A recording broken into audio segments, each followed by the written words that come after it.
তো এই গরমের মধ্যে সত্যি কিন্তু গরমের মধ্যে যদি প্রচুর পরিমাণে তরমুজ খাওয়া যায় না, মানে শরীরের ভেতরটা পুরো ঠান্ডা হয়ে যায়। তরমুজ, তারপর শশা, ওফ দারুণ লাগে খেতে এই গরমের মধ্যে। তো হ্যালো বন্ধুরা, ওয়েলকাম টু মাই চ্যানেল। তোমরা সবাই কেমন আছো? আশা করি তোমরা সবাই খুব ভালো আছো। তো তোমরা ভাবছি কি ব্যাপার, বৌদি এক জায়গায় ভেটকি মেরে বসে রয়েছে কেন? কি করবো বলো এই গরমের মধ্যে?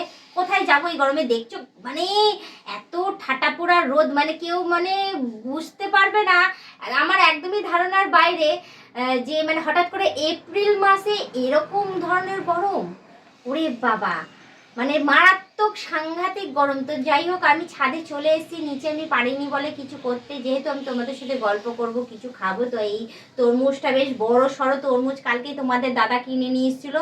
তো আজকে সকালবেলা আমি সেটা কাটলাম, কেটে কুটে ফ্রিজে রেখেছিলাম। তো আমি জানো তো তরমুজটা অতটা ভালো খাই না, কারণ কেমন একটু জল জল জাতীয় টাইপের না, ওই জন্য না আমি অতটা পছন্দ করি না। কিন্তু তাও বিশেষ করে গরম পড়েছে দেখেছো তো। তোমাদের দাদা বললো যে গরমকালে কিন্তু তরমুজ খাওয়া ভীষণ ভালো, শরীরে যে যারা জল খায় না তাদের জলের অভাবটা সেটা ঘটায়। হ্যাঁ ঠিক আছে, অভাবটা ঘটায় না, সরি পরিপূর্ণ করে। আমিও ভুল বলছি দেখেছো, মানে ভুল ভাল যা পাচ্ছে তাই বকছি গরমের মধ্যে। তো যাই হোক, আমি একটু জল একটু কমই খাই। তো আমার পক্ষে বললো যে তরমুজ আর শশা খাওয়াটা বিশেষ দরকার, কারণ আমার স্কিনের মধ্যে ডার্ক স্পট হয়ে যাচ্ছে। দেখো দেখো কেমন কেমন তার জন্য আমাকে তোমার দাদা বললো বেশি বেশি করে তরমুজ, বেশি বেশি করে শশা খাও, স্কিন ভালো থাকবে, সুন্দর থাকবে। তো স্বাভাবিক, সুন্দর থাকাই তো উচিত বলো। আজকে এখন তোমাদের সামনে আমি আসছি বলে কথা, একটুখানি সুন্দর বেশ থাকবে, স্কিন টিন বেশ সুন্দর থাকবে, গ্ল্যামারে ভর্তি থাকবে, তাহলে তো তোমরা আমাকে দেখবে। যদি বুড়ি হয়ে যাই তাড়াতাড়ি, তাহলে কি আর তোমরা দেখবে আমাকে বলো? ওই জন্য আমি ভাবলাম যে না, তোমাদের দাদা তো ঠিকই বলেছে যে বেশি বেশি করে তরমুজ খাওয়া বাড়াতে। যাই হোক, অনেক গরম পড়েছে, তার জন্য আমি কিন্তু তরমুজটাও কেটে নিয়েছি, কেটে নিয়ে একটু খাবো। বছরের প্রথম ফল, গরমের গরমের প্রথম ফল, আমিও ভুল বলছি।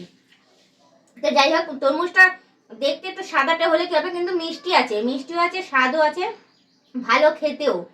হ্যাঁ, আবার বীজ রয়েছে, এই বীজের জন্য বিরক্ত লাগে আমার খেতে, জানো তো। তো এই গরমের মধ্যে সত্যি কিন্তু গরমের মধ্যে যদি প্রচুর পরিমাণে তরমুজ খাওয়া যায় না, মানে শরীরের ভেতরটা পুরো ঠান্ডা হয়ে যায়। তরমুজ, তারপর শশা, ওফ দারুণ লাগে খেতে এই গরমের মধ্যে। তো আমার তো ভাই কারণ গত বছরও আমি খেয়েছি আর এই বছরও আমার খাওয়া হচ্ছে তরমুজ। তো আমার তো শরীরের ভেতরটা সত্যিই ঠান্ডা হয়ে যাচ্ছে তরমুজটা খেয়ে। এত গরমে ছাদে এসে যেমন ভিডিও করছি, তেমনি তার সাথে সাথে তরমুজও খাচ্ছি। তো বেশ শরীরটা ঠান্ডা হয়ে গিয়ে বেশ ভালোই লাগছে, ভেতরটা বেশ সুন্দর লাগছে। আমার তো শরীর বেশ সুন্দর থাকবেও জানি, খাচ্ছি যখন। শশা তো খাই জানি, শশাতে বেশ ভালোই গ্ল্যামার আছে। তো তরমুজ খেলেও নিশ্চয়ই কিছু হবে। তো তোমরা যে আমাকে কমেন্টে জানাবে যে আমার কতটা কি গ্ল্যামার আছে কি নেই। তো শশা তো খাই, তোমাদের তো আজ পর্যন্ত শশা খেয়ে দেখায় না। তো শশা আমি রোজই খাই, শশা খাই, পাতি লেবু খাই, এসব তো আমি খাই। তো আমার কতটা কি গ্ল্যামার আছে না আছে তোমরা অতি অবশ্যই আমাকে কমেন্টে জানিও যে আমি দেখতে কিরকম, আমার কতটা গ্ল্যামার আছে। অতি অবশ্যই সত্যি কথা বলবে, মিথ্যা কথা কিন্তু বলবে না, বলে দিচ্ছি। যে মিথ্যা কথা বললে কিন্তু আমি রাগ করবো। যা বলার সত্যিটাই বলো, কোনো অসুবিধা নেই। তো যাই হোক, এই গরমে আমি বেশ ভালোই লাগছে, আমার তরমুজটা খেতে ভালোই করেছে তোমার দাদা সাজেশন করে। আমি বেশি আর কথা বলবো না, তোমাদেরকেও সাজেস্ট করব যে এই গরমে বাইরে গিয়ে উল্টো পাল্টা জিনিস না খেয়ে, বলবো প্রচুর প্রচুর পরিমাণে তরমুজের জুস, ম্যাঙ্গো জুস, আম পান্না যা যা বিক্রি হচ্ছে সেগুলো, অরেঞ্জ জুস যা যা রয়েছে, সমস্ত জুস জাতীয় জিনিস তোমরা খাও। খেয়ে তোমাদের শরীর সুস্থ সবল রেখো, ভালো রেখো। কারণ তোমরা সুস্থ সবল থাকলেই আমি সুস্থ সবল থাকবো, তাহলে তোমরা আমাকে দেখবে, আমারই ভালো হবে।